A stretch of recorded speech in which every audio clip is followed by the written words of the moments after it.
Yo, yo, yo, what up, Raider Nation? 2026 Raider Blueprint. How are we going to not blow the pick? Well, we talked about it on the short before this about we think Nando is the guy. But first, let me start you off. The Carroll era is over. It was nice try, uh, a nice swing at greatness for Mark Davis, but it just didn't work out, man. I believe Petey got fired in Seattle for a reason, and it showed when he came to Vegas. He's kind of stuck in his ways, a little bit of yesteryear type of football.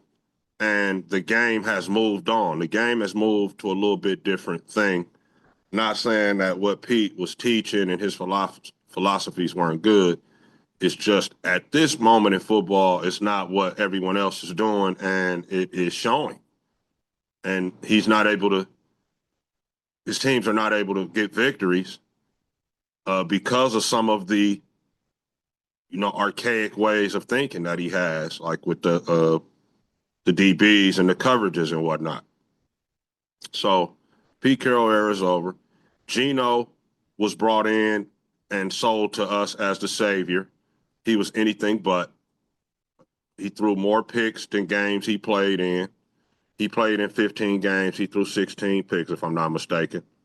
And that's just I don't care about the O line. I don't care about no receivers, lack of running game, none of that. You out there throwing picks, bro. Period.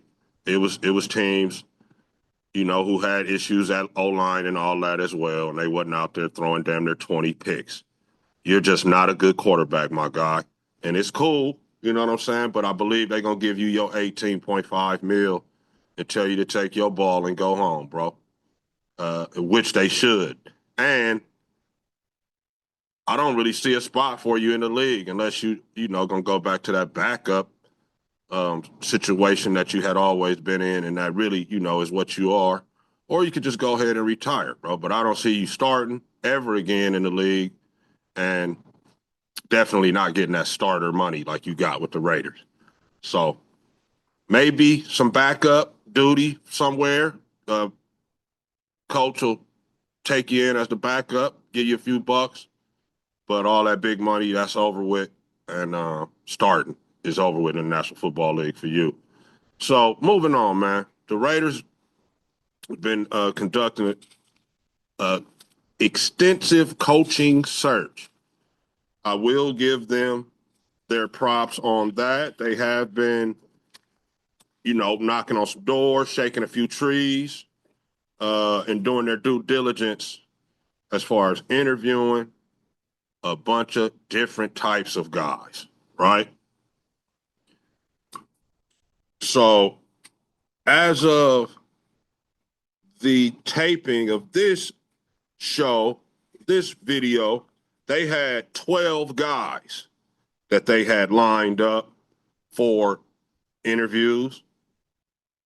Davis Webb, the QB coach at the Donkeys, Stefanski, you know who that is. Clint Kubiak, I think most of you guys know who that is. He's the OC for Seattle.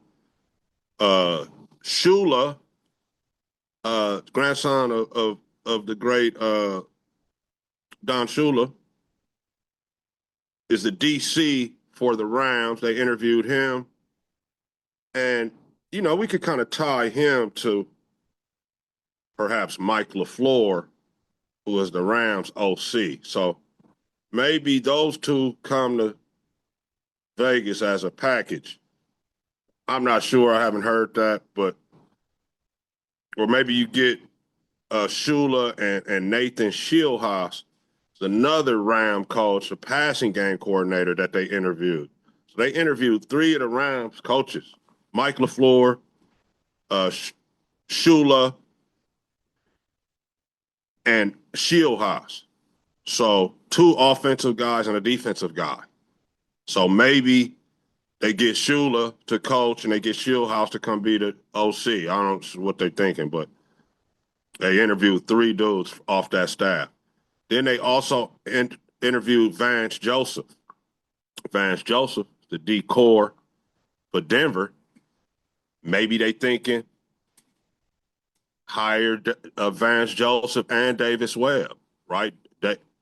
Davis Webb might be the OC, bring Vance Joseph over as the head, or the other way around. I don't know if Joseph is down with that, but they definitely interviewed Davis Webb and Vance Joseph, the passing game coordinator with the Donkeys and the decor of the Donkeys. They went on to interview Matt Nagy, the Chiefs OC. I technically ain't mad at the Nagy interview. Um, Matter of fact, I was wondering why he hadn't been getting interviews. I know he had the issue in Chicago where he didn't do so well, but a lot of these coaches don't do so well their first time, bro. But he's right there with Andy Reid and Spagnuolo. So something is rubbing off, I would think, right? He's got some kind of knowledge, some kind of wherewithal as to how those guys are doing it. Yeah, they didn't have a great year this year, but this is the first time they didn't have a good season in what, a decade since Andy's been there? So Nagy got interviewed.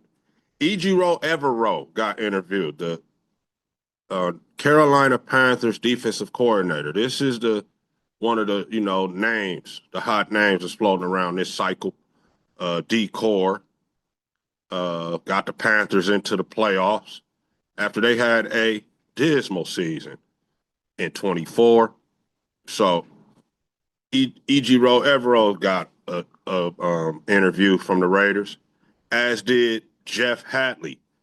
He is the Green Bay Packers defensive coordinator. They interviewed him as well. There's some interest in Brian Flores, from what I understand, with his ties to Tom Brady. He was coaching there when Brady, he was coaching there in New England when Brady was there. And then I even heard that they had a nice long phone conversation with old John Harbaugh. So right now, those are the 12 guys that I have heard that the Raiders have had interest in, have had talks with, or interviews with. So as you see, that's a pretty wide net. You got defensive guys, you got offensive guys, you got young guys, you got a couple older guys on there. So they're trying to figure out what's going to be the best fit for the team. Honestly, I'm looking at the Davis Webb kid. And the reason why, it's a total Al Davis hire, right? Al Davis is known to be a little early on guys. He's a little early on Shanahan. He's a little early on Kiffin. But those guys end up proving to be good coaches, right? He even wanted Sarkisian before he was ready. I believe Davis Webb might be a little inexperienced, but I feel like we could hire him and let him grow along with this team and roster and the quarterback that you're going to draft this coming April. And by the time Webb is ready, by the time the quarterback is ready, by the time the roster is ready, it'll all come together like one nice meal. You know what I'm saying? And boom, that thing is going to cook and be good for a long time, right? You have a young head coach in his 30s, young QB, freshly drafted this season. Man, we could have years of success because, like Mendoza, I think Webb is determined to be a good NFL head coach someday. So that's where I'm leaning. I'm leaning towards going ahead with giving the kid a chance. I'm not mad at the Brian Flores either, because he brings kind of like a toughness element and a good blitzing defense that gets after you. But he would need a great OC. Not sure which way he would go as far as that goes.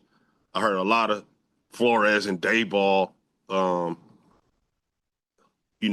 linking up. But the Raiders haven't really mentioned Dayball at all. So, yeah, I'm leaning towards giving the kid a shot. That's just me. So if it ends up happening, you heard it here first. Raider Ragu was saying give Davis Webb a shot.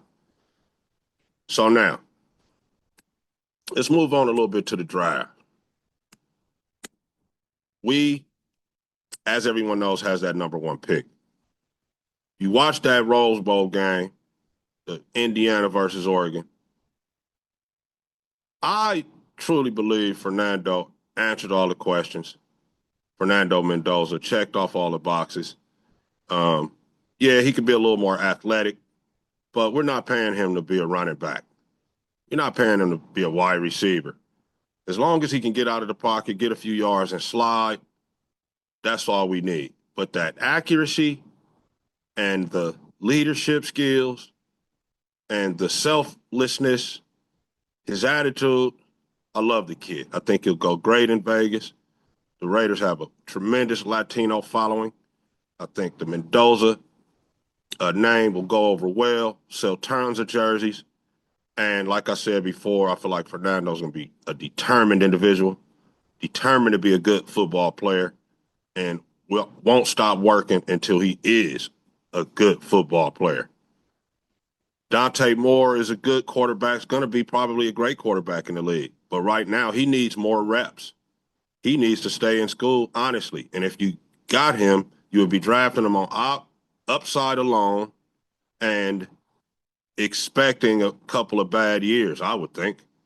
And then he might turn into Trey Lance. So I'm thinking the more sure thing is Fernando, the accuracy. I mean, the guy has he played in the SEC championship game against Ohio State, right? No. Yeah, they did. He did. He popped them. Then they popped Bama in the bowl game. Then they popped Oregon just now. And in those two games against Alabama and Oregon, the guy only has 5 incompletions the whole time. He's got more touchdowns, 8, than incompletions, 5. So this dude is on fire. He won the Heisman. Big kid, accurate. You know, I think he's ready for on the field help play right now. So I am thinking Mendoza. What are you guys thinking? Raider Ragu family? Should it be Dante for the upside and what he probably can do later with the speed, the live arm, and that talent? Or should we go with the calm and collected, traditional pocket passer, tall, determined Heisman winner? Put it in the comments, guys. We gonna go Mendoza or we gonna go Moore? I ain't gonna hold you. Just win, baby. Peace.